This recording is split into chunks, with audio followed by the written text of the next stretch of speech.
Nawaitu kita berkumpul di sini untuk meng-NU-kan kembali orang NU sebagai ajaran, NU sebagai perilaku, dan NU sebagai langkah perjuangan. Tidak hanya NU karena keturunan, keluarga, atau lingkungan. Jadi kita lakukan tajdidun niyah, memperbaharui kembali niat dan sibghah kita di dalam ber-NU. Mengapa? Secara tafaulan, NU mempunyai elemen-elemen yang lengkap untuk menyelamatkan umat dan bangsa Indonesia. Mudah-mudahan juga sebagai rahmatan lil alamin. Unsur-unsur yang ada di NU, baik cara berpikirnya, cara hukumnya, cara dakwahnya, cara siasahnya, ini memungkinkan untuk memperkokoh Indonesia atau sekaligus menyembuhkan luka-luka Indonesia. Nah, secara salabiyah, secara keprihatinan kita, karena sekarang ini kita menghadapi jarak yang cukup panjang antara pendiri NU dengan kita. Jarak yang panjang ini mengakibatkan lahirnya 3 generasi. Yang menangi Hadratus Syekh Kyai Hasyim Asy'ari itu kakak saya, Muhyidd Muzadi, yang rata-rata umurnya sudah di atas 80 tahun. Yang kita ngumpul di sini, ini keduman ulama di bawahnya. Sedang anak kita, generasi yang baru, belum keduman apa-apa. Kekuatan Nahdlatul Ulama itu pada kulturnya. Oleh karenanya, dia sangat kuat dan tahan hidup panjang. Tetapi kultur ini akan putus ketika ada regenerasi dengan kelakuan yang baru yang tidak sambung dengan Nahdlatul Ulama. Dan pemutusan ini cukup dengan pendidikan orang yang tidak suka kepada Islam, cukup dengan pemutusan budaya, perilaku, segala macam kebiasaan, dan juga memang ada sistem yang direncanakan secara global untuk memotong garis generasi ini dengan syariat Nabi besar Muhammad sallallahu alaihi wasallam. Rata-rata orang NU kalau kumpul ya seumur-umur ini, kupluan, sudah rodok tua, menceng-menceng sidi. Pemudanya sudah mulai susah. Tapi pemudanya ini mulai rukun. NU-nya, Muhammadiyahnya rukun. Karena apa? Karena sama ndak ngertinya. Kalau dulu Pak Idham dengan Pak Hamka itu rukun beda karena sama ngertinya. Nah saiki rukun mergo sama tidak. Sing anake wong NU yo dak tapek ngerti NU ini, yang anaknya Muhammadiyah juga begitu. Datang gelombang baru yang saya sebut transnasional. Ini bukan sesuatu yang kecil. Hidup atau matinya perjalanan syariat. Atau selamat utuh atau bertempurnya di kalangan umat Muhammad Rasulullah sallallahu alaihi wasallam. Nah, kalau yang saya undang cuma wilayah, wilayah itu durung mesti kondo cabang. Nek cabangnya diundang, ya cabangnya sing teko tok ngrungokno. Ya ora kondo kancane pengurus. Nek sing diundang MBT tok, pahame iso tapi ngomongno maneh gak iso. Terutama daerah Madura, wong keploke tok iku lho telat. Kene wis metenteng gak dikeploki, leren dikeploki. Karena cocok yang tadi, Pak, cocok yang tadi. Jadi saya ini jibek, bagaimana ini? Padahal yang diserang itu yang di bawah. Nah, satu-satunya jalan khusus Jawa dan Madura. Padahal Madura itu juga ikut Jawa. Dan Bali, rantingnya harus dikumpulkan. Ini saja. Ketua ranting belum tentu iso ngandakno nanggone anggotanya. Ya apa mau sing dipidatono Pak Hasim, mbuh pokok lucu. Wes pokoke dawa lucu ade reno-reno, ngono tok. Inilah kehebatan Jam'iyah Nahdlatul Ulama. Jadi bagaimana? Harus pada grassroots-nya. Dan kemudian kita ingin mengembangkan NU ini. At-tasfiyah dan tanmiyah. Tasfiyah artinya NU kita harus murni. Tanmiyah, kemurnian itu dikembangkan karena zamannya berputar. Saiki wis ora iso ngomongi wong dasenan haram iku wong sing pidato iku wis do dasian. Kita sudah tidak bisa mengambil keputusan mengenai masalah-masalah muamalah hanya dengan ulama tanpa orang yang ahli pada bidang muamalah itu. Ngukumi bank, wong bank kudu ditegakno. Ngukumi asuransi, ahli asuransi harus datang. Ngukumi bursa efek, bursanya harus didatangkan. Ngupumi arborsi harus didatangkan ahli-ahlinya itu baru tabayun summa tahqiq sehingga memerlukan tanmiyah. Tapi bagaimana tanmiyah supaya tidak jumud dan bagaimana tasfiyah supaya tidak jumud dan tanmiyah supaya tidak belok itu harus kembali kepada manhaj Nahdlatul Ulama. Para hadirin hadirat yang saya muliakan, saya akan merinci berbagai macam pengaruh di sekeliling kita yang membuat akidah, syariah, dan manhaj Nahdlatul Ulama bisa goyang. Pertama, goyang karena tidak mengerti. Yang kedua, mengerti tapi salah mengertinya. Yang ketiga, karena digoyang orang secara sistematik, sedangkan kita tidak sebagai fa'il tapi berfungsi sebagai maf'ul yang dikerjai oleh orang-orang yang menggoyangkan itu. Gerakan-gerakan yang tadi disebut Pak Ali Maskan itu datang dari dua kawasan. Pertama, datang dari Timur Tengah. Timur Tengah itu mana? Negara Arab dan sekitarnya, ada dannya. Jadi termasuk Maghrib, termasuk Spanyol, termasuk Turki yang bukan Arab. Iran itu bukan Arab. Iran itu Furs, Persia. Tapi semua ini disebut Mediterranean atau Asyarqul Ausat, Middle East, Timur Tengah. Dulu ketika zaman Pak Harto, aliran-aliran yang masuk ini diseleksi. Aliran masuk cocok enggak dengan Indonesia? Cocok masuk. Tidak cocok keluar. Orang yang ngotot diusir. Iku zaman Pak Harto. Ojo maneh wong sing teko gak diusir.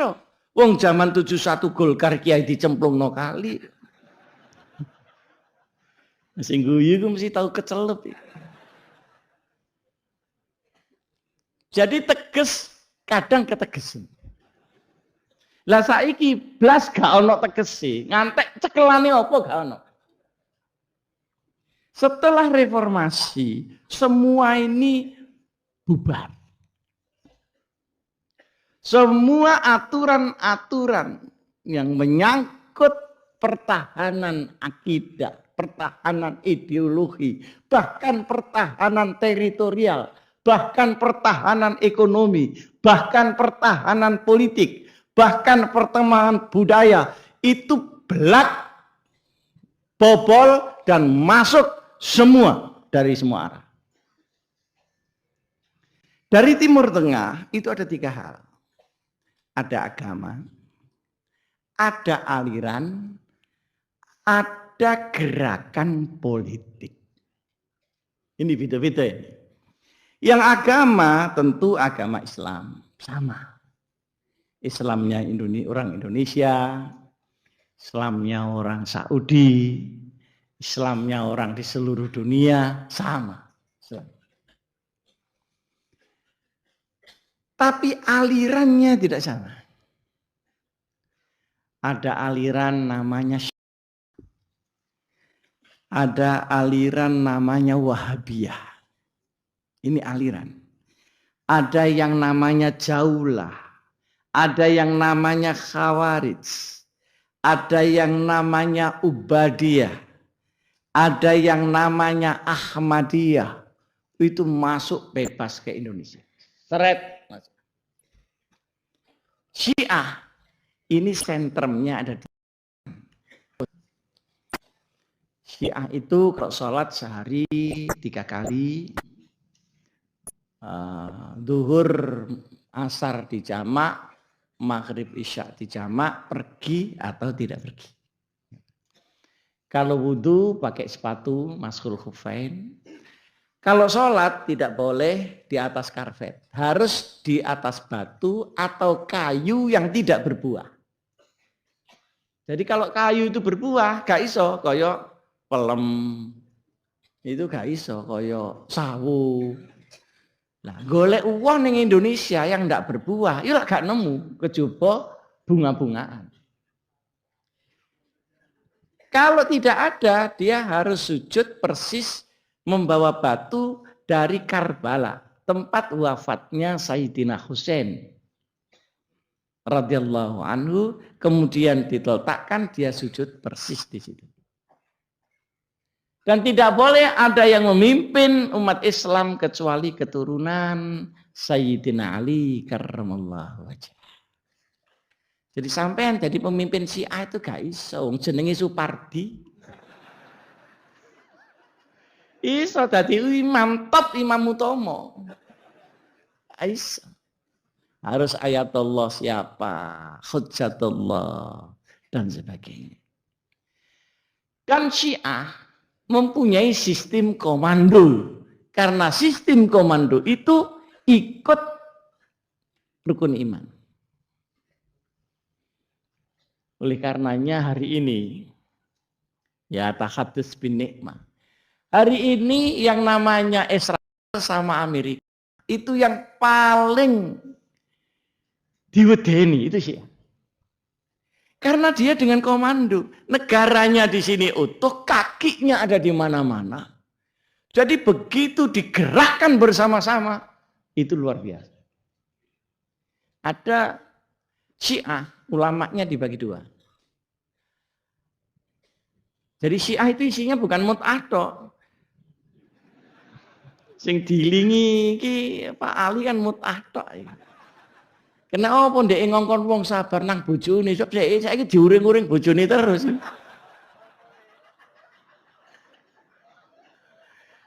Sebab kadang-kadang keliru SMS. Parah hati. Hadirat yang saya mulia.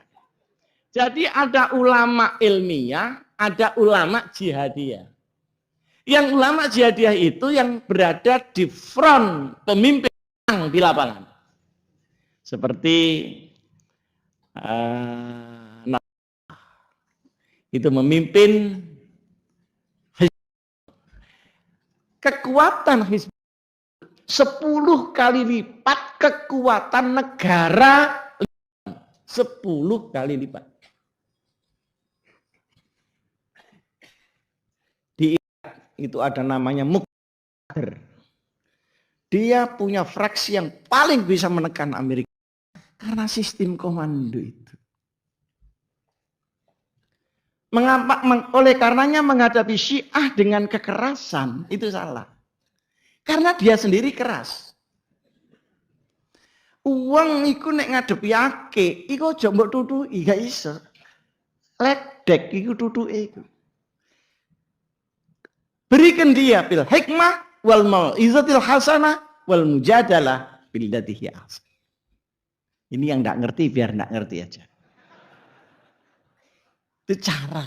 Karena saya dari sana. Nah, sedangkan Syiah ini orangnya sederhana. Tidak suka bermewah-mewah. Jarang rumahnya Syiah di mana-mana itu besar dan baik. Sama seperti kiai-kiai kita di sini. Karena memang sumbangannya kurang. Tapi banyak mereka ini yang memang sufi. Ini bedanya di situ.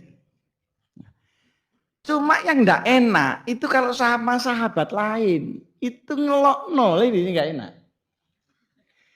Terus kadang-kadang sing kebabasan, tapi sudah enggak ada sekarang yang hulal itu sampai ngarani kalau malaikat Jibril alaihi salam itu keliru. Ngenehnone wahyu keliru. Mestine nang Sayyidina Ali kok nang Kanjeng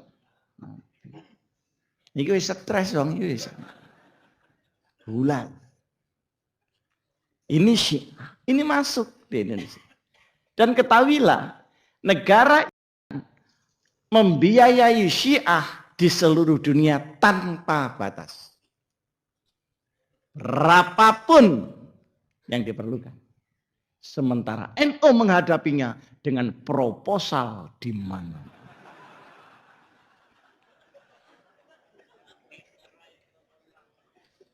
Nah, ada juga yang Wahabiyah. Ini yang aliran tadi. Tadi kan ada Islam, ada aliran. Yang aliran tadi ada Syiah, ada Wahabiyah. Nah, Wahabiyah ini sentralnya ada di Saudi Arabia dan dia negara terkaya di seluruh Timur Tengah.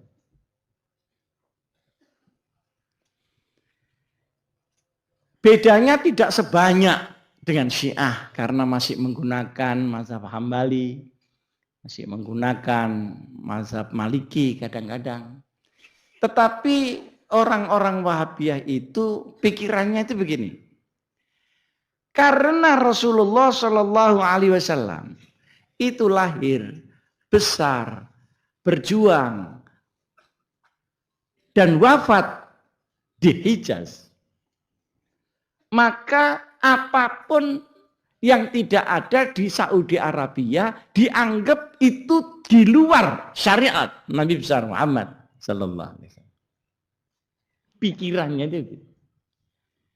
Jadi dulu Kanjeng Nabi kok enggak pernah mulutan pakai podium, ya podiumnya menjadi bid'ah. Jadi bid'ah tok isine, pokoknya ndek gak ero bid'ah. Jadi apa yang tidak ada di Saudi dianggap bid'ah. Tapi kadang juga enggak konsekuen. Mulutan enggak boleh. Tetapi heritage, aturos. Di sana saya pernah diundang memperingati 60 sekian tahun Raja King Saud. Nah, ini lah pada mulutan, pada mbek khol. Muangan tok isine niku. Itu enggak haram. Jadi sebenarnya hukum di sini ada politisasi di situ. Membuat partai di Saudi itu beda. Ini aliran. Ada juga aliran namanya Jaulah. Muter aja di masjid-masjid, mbek nggawa kompor. Sarungan dicincing tapi gak katokan. Ngono terus gayane glembus-glembus, mergo nek glembus iku ketok ikhlas ngono. Nitik lakon Kanjeng Nabi. Padahal Kanjeng Nabi gak tahu nggawa kompor. Ini Jaulah. Jaulah ini pusatnya ada di Pakistan. Ada lagi Khawarij. Wah, ini sing gawat ini. Layak balul khata.